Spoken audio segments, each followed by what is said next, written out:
tratar de explicar. Se refiere a este parámetro que ya lo presentamos antes, que es muy importante, que se conoce con el nombre de capacidad de refrigeración. Debemos recordar que la capacidad de refrigeración, que se simboliza con la letra C, no es otra cosa que la cantidad de calor que por unidad de tiempo va a poder absorber el evaporador del sistema de refrigeración. En su momento mostramos de que este valor C es igual al producto del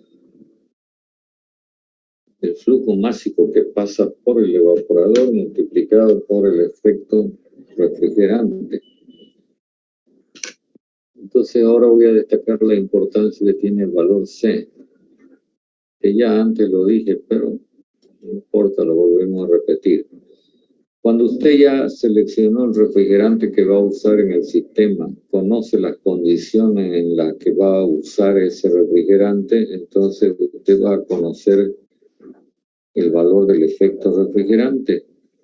Si determina el valor de C, que depende de la aplicación, el caso concreto en el que se vaya a usar el sistema de refrigeración, entonces usted podrá obtener este flujo másico y a partir de este flujo másico todos los flujos másicos que circulan en la instalación, lo cual va a permitir su dimensionamiento, es decir, seleccionar el tamaño de todos y cada uno de los componentes de la instalación. Por eso es que este valor C es de vital importancia y es lo primero que hay que determinar antes de.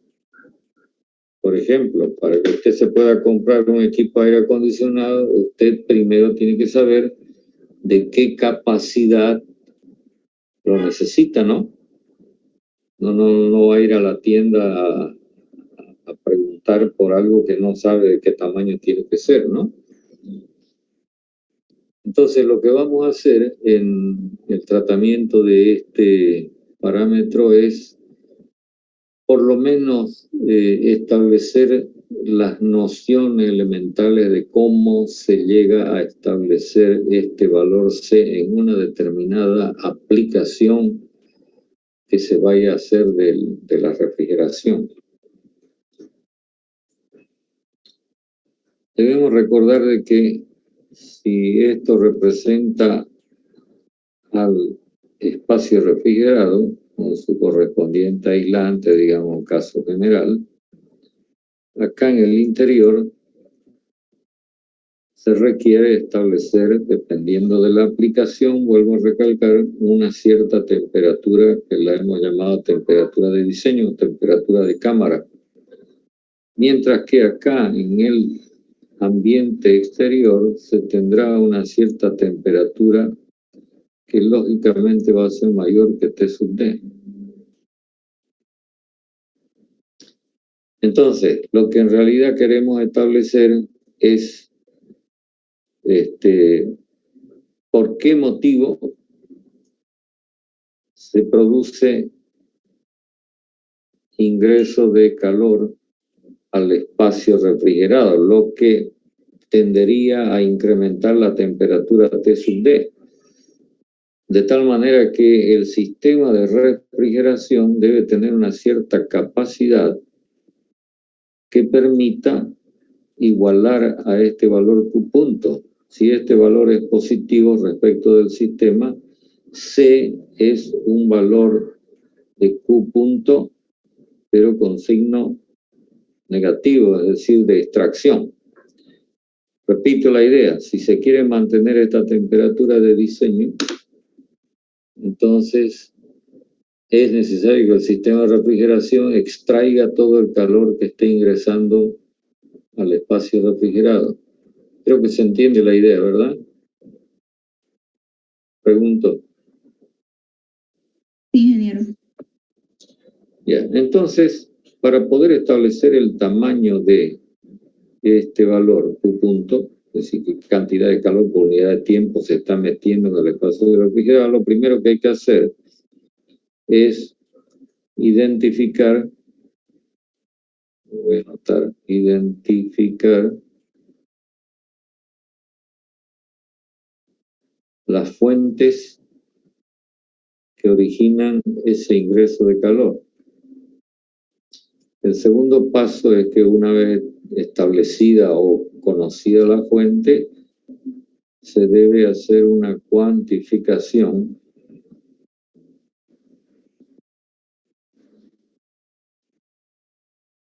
de el valor aportado por unidad de tiempo de calor por cada fuente que sea identificada.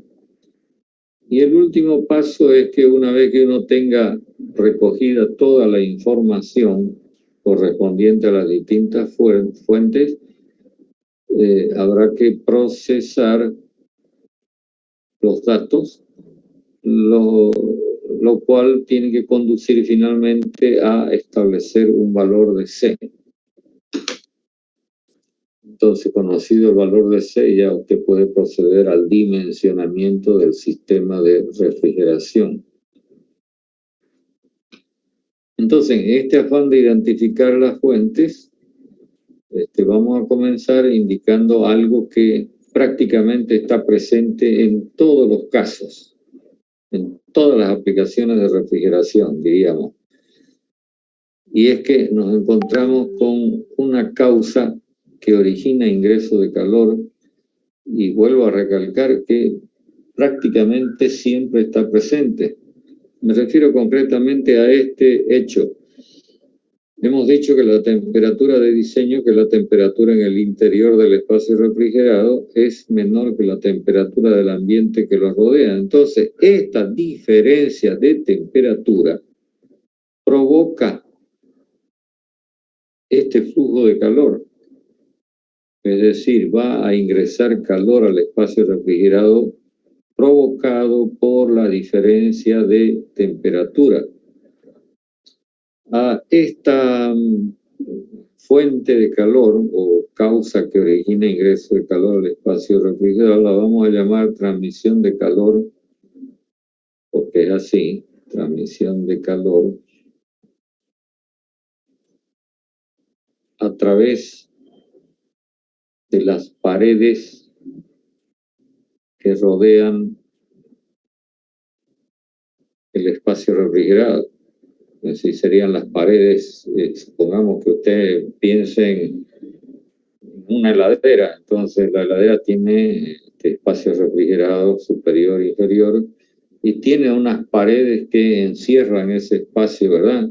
Y tratan de aislarlo lo mejor posible del medio exterior, justamente para evitar esta causa de ingreso de calor.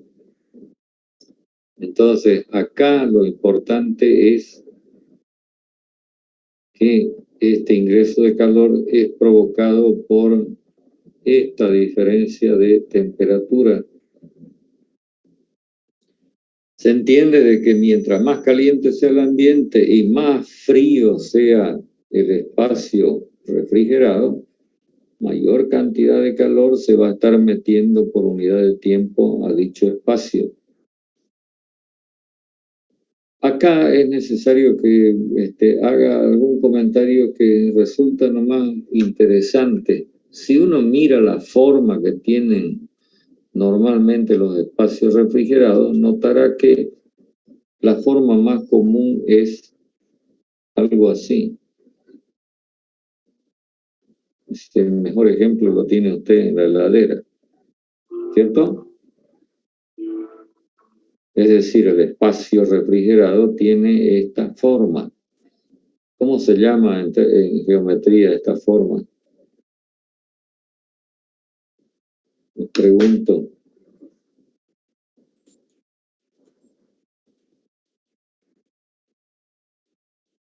Alguien que se tire el lance y me diga cómo se llama. ¿Paralelepípedo? Paralelepípedo.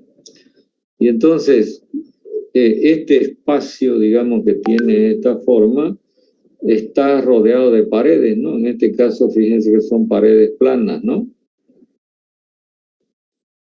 ¿Cuántas paredes rodean a este paralelepípedo? Voy a completar el dibujo.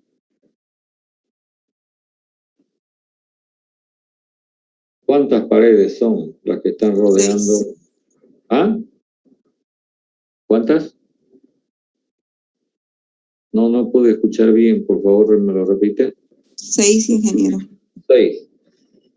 1, 2, 3, 4. Digamos las que están verticales, ¿no? Y las horizontales, 1 y 2. Que se suelen normalmente llamar techo y piso. ¿Ok? Aunque no habría por qué hacer esta distinción, salvo que, digamos, este espacio refrigerado esté construido, por ejemplo, asentando el piso sobre la tierra, no como el caso de una ladera en donde hay una separación, ¿no? del verdadero piso, digamos, del fondo de la ladera del verdadero piso. Entonces, a través de todas y cada una de estas paredes va a fluir calor. Y entonces la idea es cuantificar qué cantidad de calor es posible que esté ingresando por esta diferencia de temperatura. Y para la cuantificación se apela a una ley que se conoce como ley de transmisión de calor de Fourier, que usted la va a estudiar seguramente en operaciones unitarias, si es que no la está mirando ya, que establece que el flujo de calor es igual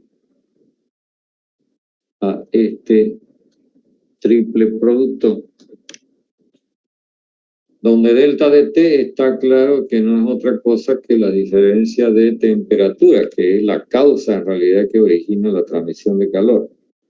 Entonces, mientras mayor sea delta de T, mayor será el Q punto, ¿no? Más calor va a meterse dentro del espacio refrigerado. Pero también afecta a, ¿qué es A? Lo que se llama el área de transmisión de calor, que sería el área normal a la dirección del flujo. Por ejemplo, en este caso, esta pared es normal a esta dirección de flujo. Y entonces, también, mientras mayor sea el área, más cantidad de calor va a penetrar en el espacio refrigerado. Y finalmente, U, que sería algo así como un factor o un coeficiente de proporcionalidad en la expresión matemática que acabamos de anotar, es un valor conocido con el nombre de coeficiente global de transmisión de calor. Y enseguida aclaro que este coeficiente global de transmisión de calor guarda íntima relación con el tipo de mecanismo que utiliza el calor para introducirse en el espacio refrigerado. Ustedes estudiaron esto, ¿verdad?, en alguna de sus materias de física. ¿Qué mecanismos están presentes en la transmisión de calor?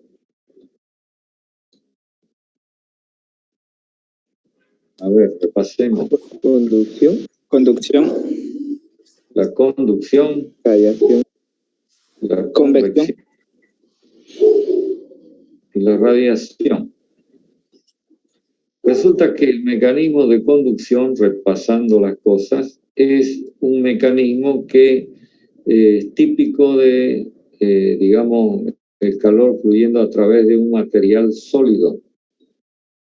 Y entonces, de esta manera es que, conociendo las propiedades del sólido, vamos a decir que el valor de U va a quedar reflejado por este cociente que estoy anotando, donde K es una propiedad que tienen todos los sólidos que se llama conductividad térmica. Se entiende que mientras mayor sea K, más fácilmente pasa el calor a través del sólido. Y E es el espesor, que que como ven tiene un efecto inversamente proporcional, ¿no? Menor espesor, más cantidad de calor fluye. Mayor espesor, menos cantidad de calor fluye. Entonces, en todos los materiales podemos tener por lo menos esta característica bien clara. Y entonces, los que tengan mayor K son buenos conductores de calor, los que tengan el K más bajo son los peores o son malos conductores de calor. Y entonces, acá, fíjense, en la construcción del espacio refrigerado, se utiliza para proteger al espacio refrigerado un mal conductor de calor. ¿Cómo se llama?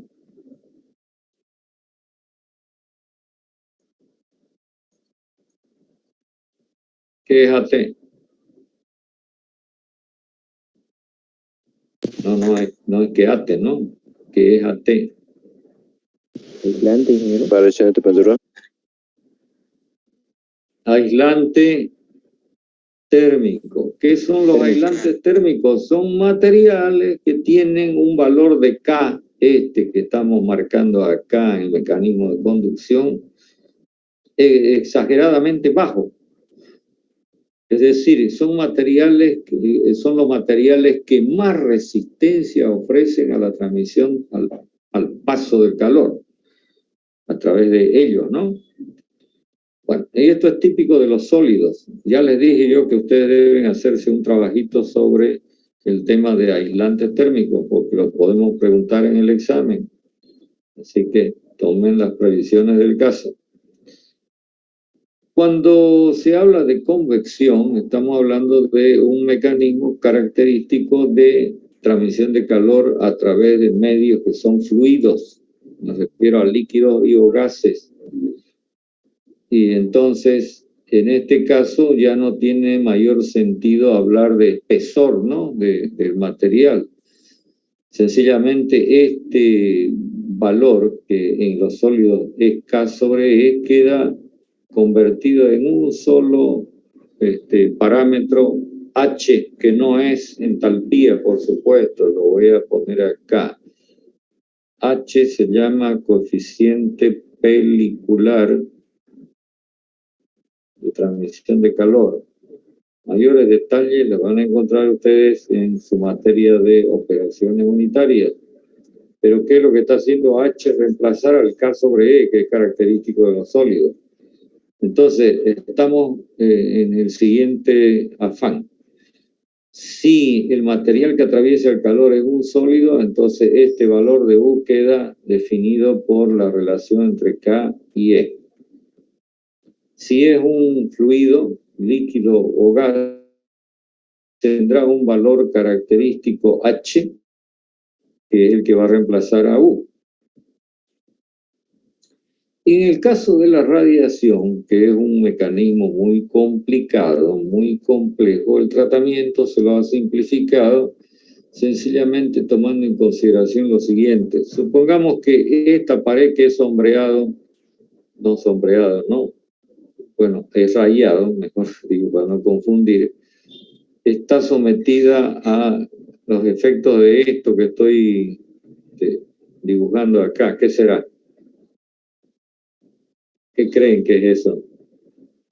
Esa circunferencia con esos radios. El Sol.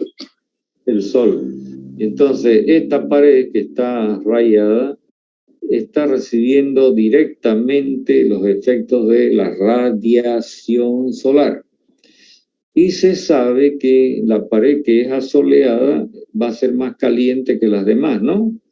Entonces, se ha visto por conveniente simplificar el tratamiento de la radiación sencillamente usando un delta de T de corrección, es decir, que ahora se opera sobre esta diferencia de temperatura, haciéndole un aumento en una cierta cantidad de grados, 2, 3 grados, ¿ya? Cuando la pared es asoleada. Sobre todo estos valores K, H y el delta de T de corrección por asoleamiento, por radiación, es necesario que ustedes miren unas tablas que se la pueden pedir al ayudante y miren qué información es la que está presentada en las tablas, miren cuidadosamente y saquen sus conclusiones. ¿Ok? Ahora, ¿por qué U se llama coeficiente global? Porque resulta que cuando hay una transmisión de calor, este flujo de calor no solamente atraviesa un medio, sino que puede atravesar simultáneamente varios, ¿no? Por ejemplo, fíjese en el dibujo de la izquierda.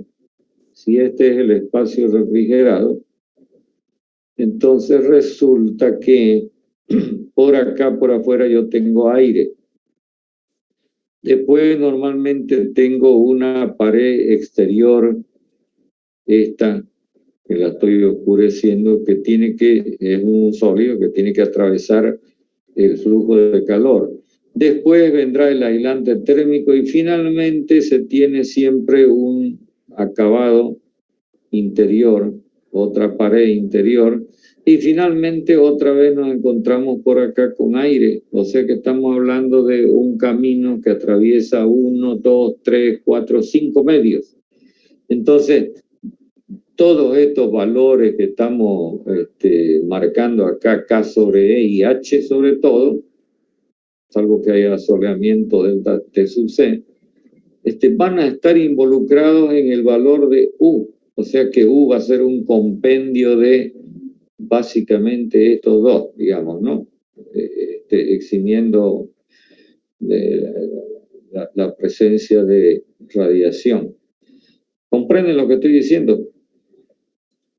Para que ustedes tengan un poco más de conocimiento, aunque lo van a estudiar en operaciones unitarias, yo les sugiero que usted se remita al Stoker y busque en alguna parte, en los últimos capítulos, usted va a poder encontrar información sobre este valor que se llama coeficiente global de transmisión de calor. En algunos casos, digamos, la transmisión de calor en su cuantificación se puede simplificar, porque resulta que en este valor de U va a predominar el aislante térmico, el que tiene el menor valor de K y posiblemente el mayor espesor. ¿Comprenden lo que digo? Les pregunto. Me interesa saber si me están siguiendo. O lo que digo son palabras que se las lleva el viento, aunque no hay viento. Entiendo. Ya, entonces,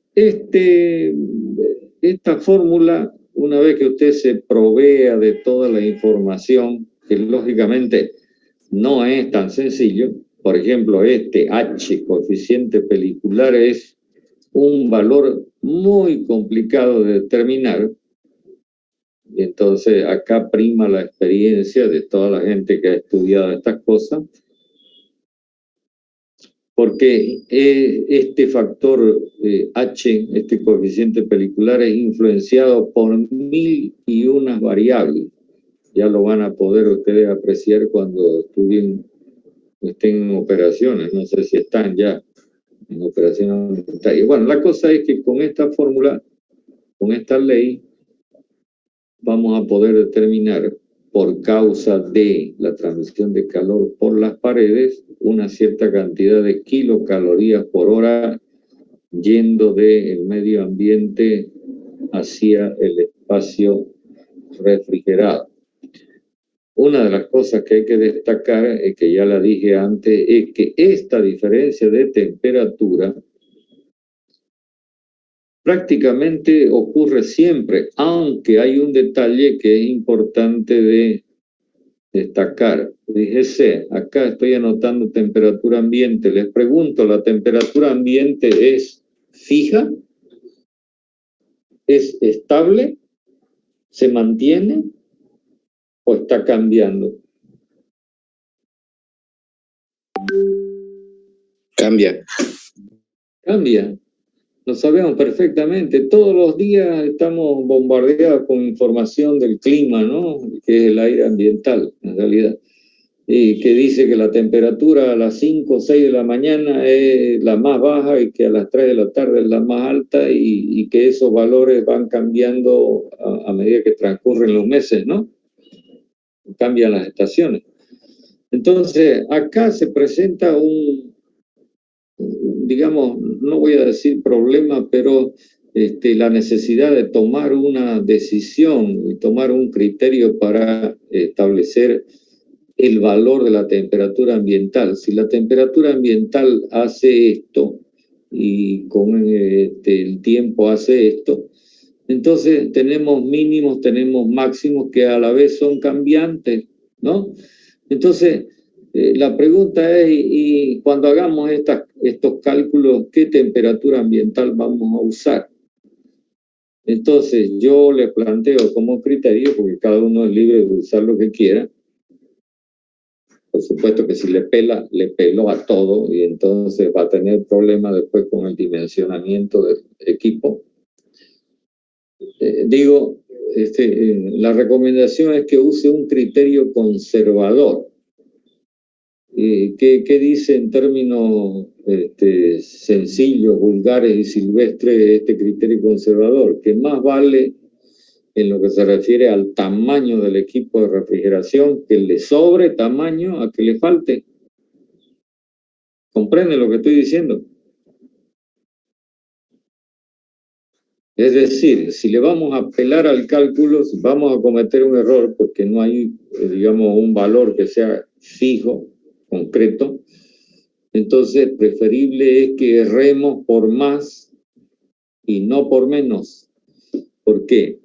Si le erramos por más, este valor que calculemos va a estar exagerado y entonces el valor de C que finalmente vamos a determinar también va a estar incrementado, pero eso nos da garantía de que no vamos a tener problemas, porque si le erramos por menos, entonces a la hora de usar el equipamiento, no va a responder como se espera. ¿Comprende lo que digo? Es decir, preferible es que le sobre capacidad y no que le falte. Opiniones. Comentarios. Preguntas.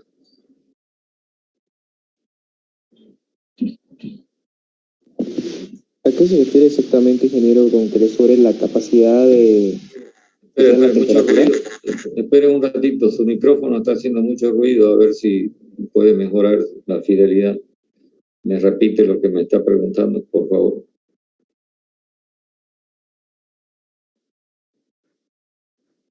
Repítame lo que me preguntó, lo que pasa es que había mucho ruido en su micrófono. Sí, ahora sí. Sí, está mejor. Ya, me refería, ¿a qué se refiere usted con la capacidad, se refiere de soportar la temperatura, ingeniero? Disculpe. Claro, a ver, si yo tomo una temperatura ambiental muy baja, digamos, por ponerme en los extremos como esta, sabiendo que la temperatura cambia de acuerdo con esa línea, entonces me va a salir un Q chico, digamos, ¿no? Y eso va a acarrear de que el C que yo vaya a determinar después, que es función de estas cantidades de calor que se meten en el espacio refrigerado, me resulte también chico. Entonces, ¿qué va a ocurrir cuando llegue esta época en que tengamos temperaturas como esa? Resulta que la capacidad del sistema de refrigeración que yo estoy seleccionando a partir del cálculo no me va a poder abastecer. Es como cuando uno, a ver, en algún momento que usted esté trabajando, usted va a tener un ingreso, ¿no es verdad? Usted va a tener su sueldo. Y entonces, de este sueldo, usted tiene que gastar, va a tener gasto, y si puede, siempre que se pueda, es preferible que usted tenga o haga ahorro. ¿Qué significa esto? Que usted tiene una reserva, ¿no? Para cuando los gastos se salen de control. ¿Cierto? Entonces, el mismo criterio de este criterio de ahorrar, lo debemos aplicar acá. ¿Qué significa eso? Que la temperatura ambiental que yo debo usar para este cálculo más bien tiene que pegarse a ese valor y no a este. ¿Comprende lo que digo? Es decir, preferible es errar por exceso que por defecto. Si usted le pela por exceso, es como que esté teniendo un ahorro, ¿no? Es decir, una reserva de capacidad que en algún momento, cuando las situaciones se pongan extremas, muy calientes, mucha cantidad de calor metiéndose en el espacio refrigerado, tenga usted la suficiente posibilidad de que su equipamiento le sirva, ¿no? Y no que quede a medio camino. A ver, vuelvo a preguntarle si me están entendiendo la idea. Sí, ingeniero. Sí, ingeniero, entiende. Ya. Ojalá que esto del ahorro lo tomen en cuenta, ¿no? Siempre es necesario. Siempre que se pueda hacer ahorro, pues, ¿no? Por supuesto. Acá necesariamente tiene que existir, digamos, la decisión de con qué temperatura voy a hacer el cálculo. Y entonces esto da una idea de que el cálculo de C finalmente es un cálculo que no tiene una garantía de certeza, ¿verdad? Por eso es que hablamos en el tratamiento de esta información de un procesamiento justamente por este tipo de motivos. Es decir, los cálculos que usted hace no son perfectos, ¿no? Entonces está cometiendo algún cierto grado de error que entonces de alguna manera tiene, digamos, que prever de que no, este error no le signifique después un fracaso. Bueno, supongo que me están siguiendo con estas ideas. ¿Sí o no? Sí, ingeniero, se entiende. Ya, este tipo de, digamos, de ingreso de calor al espacio refrigerado, ya lo dije no sé cuántas veces, es algo que prácticamente está ocurriendo todo el tiempo, ¿no? O sea que es permanente. Entonces no hay, digamos, prácticamente ninguna aplicación que se salve de este asunto, salvo que llegue un invierno de esos tan crudos que la temperatura ambiental resulte menor que la temperatura de diseño. Así que las cosas se inviertan, ¿no? Y entonces en lugar de estar afuera, usted quiere meterse dentro del espacio refrigerado, ¿no? Porque va a estar más calientito. Bueno, estoy exagerando las cosas, pero... Entonces, esta es una de las fuentes que aportan calor que el sistema de refrigeración lo debe retirar. Lo voy a mencionar porque creo que no va a haber tiempo de que yo comente lo que sigue, pero otra posibilidad de ingreso de calor al espacio refrigerado se debe a las cosas, los materiales o los productos que usted introduce dentro del espacio refrigerado, siempre que esto tenga una temperatura mayor que T sub D. ¿Entiende, no? Es decir, usted va y hace compras y llega a su casa y va a meter en la heladera cosas que están en condición, por ejemplo, ambiental, mientras que adentro, en el espacio refrigerado, usted tiene una temperatura más baja. Entonces, digamos, usted metió acá esto que vamos a llamar producto. Este producto se encuentra a una temperatura, la voy a llamar así, temperatura inicial mayor que la temperatura de diseño. Entonces, cuando esté adentro, va a empezar a transferirle calor a todo lo que esté por ahí cerca y dentro del espacio refrigerado. Entonces, si no se retira esa cantidad de calor del espacio refrigerado, esta temperatura de diseño otra vez va a tender a incrementarse. Se sale de control. ¿Entienden la idea? Entonces, a este tipo de aporte de calor le vamos a poner el nombre de carga de calor de producto.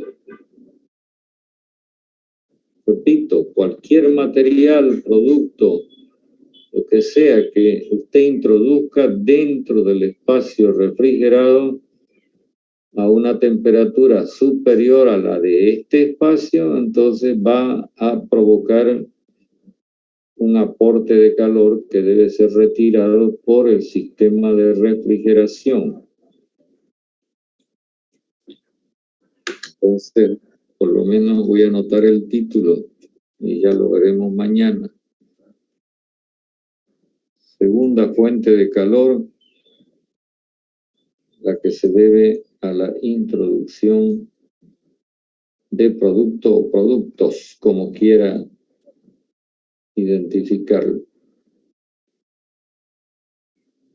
A ver, lo dejaremos acá, para no dejarlo cortado, pero se entiende, ¿no? La idea que he tratado de transmitirle acerca de esto último. Sí, ingeniero. Ya, entonces lo vamos a dejar aquí y mañana lo comentamos, porque lo que faltaría es saber cómo vamos a cuantificar ese aporte de calor que hacen todos y cada uno de los productos que se metan al espacio refrigerado. Habrán productos que ya estén tan fríos como el espacio refrigerado que entonces cuando uno los mete no provocan ninguna modificación, ¿no es verdad? Por ejemplo, si usted compra helado y lo mete en su heladera, no está haciendo ningún aporte de calor, porque el helado viene tan frío que de repente está más frío que su propia heladera.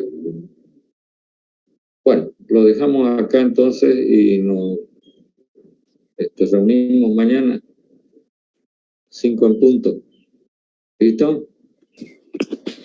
Perfecto, ingeniero, gracias. Hasta luego. Bueno, hasta mañana.